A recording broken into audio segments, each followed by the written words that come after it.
Hello, today we're going to discuss how to integrate social studies and language arts in a first grade classroom. We're going to begin by using the book Lily's Purple Plastic Purse, written and illustrated by Kevin Hinks. It's always good to include the author and illustrator of each book.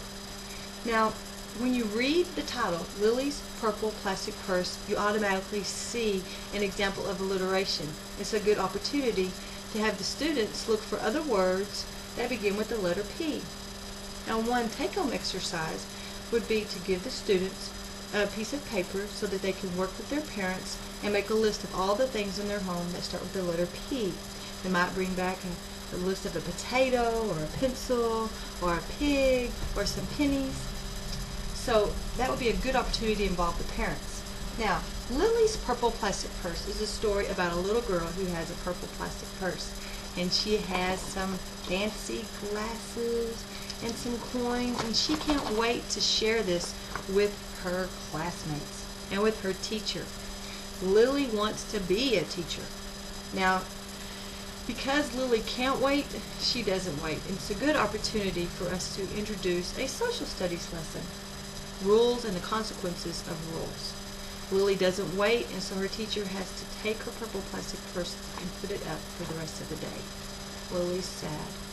But she learns in the end that it's okay. She got her purple plastic purse back, and Lily wants to be a teacher again, which brings us to another social studies lesson, because we find out that when Lily doesn't want to be a teacher, that she wants to be a dancer, or maybe a surgeon, or an ambulance driver, or a diva, or a pilot, or a hairdresser, or a scuba diver.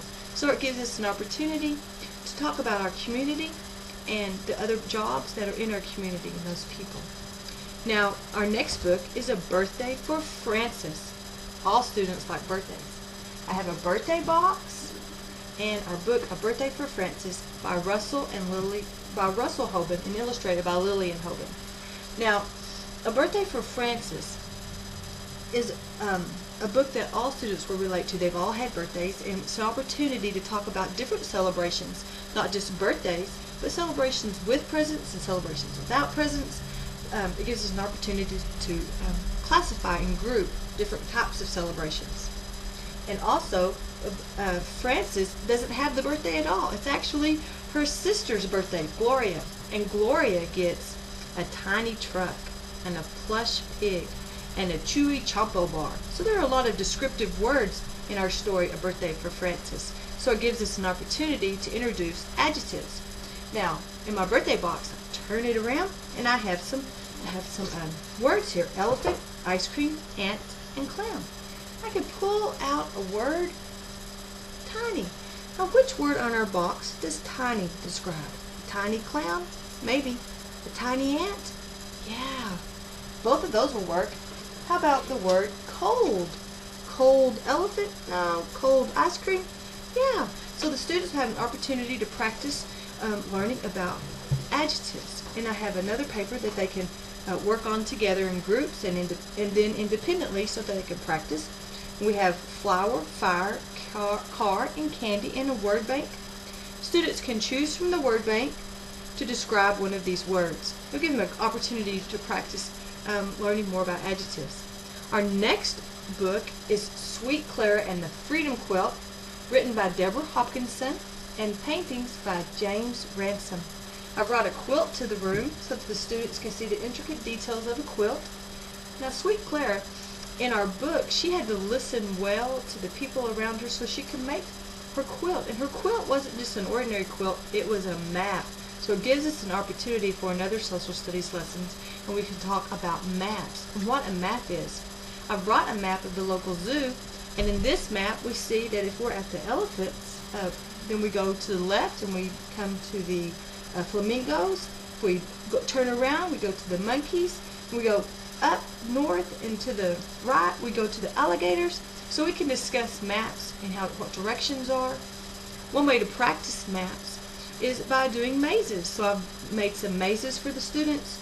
They can work together and they can go through the maze and figure out which path to take to get from on their bicycle to the school or to the home or to the play yard. and they could take one of these mazes and work independently as well. Now, as I mentioned before, Sweet Clara had to have good listening skills, and listening skills is always a thing that we should practice. So instead of blindfolding children and having one student tell another student directions for something, I've come up with a divider, a partition.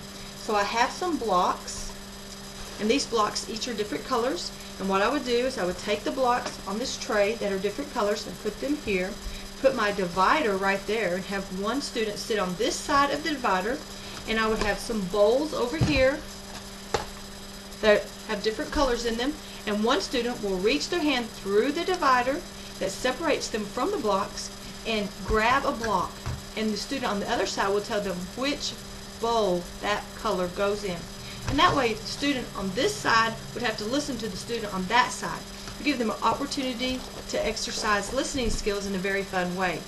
So this has been one example of how to use, how to integrate language arts and social studies with these 3 books. All right, thank you, and I hope you have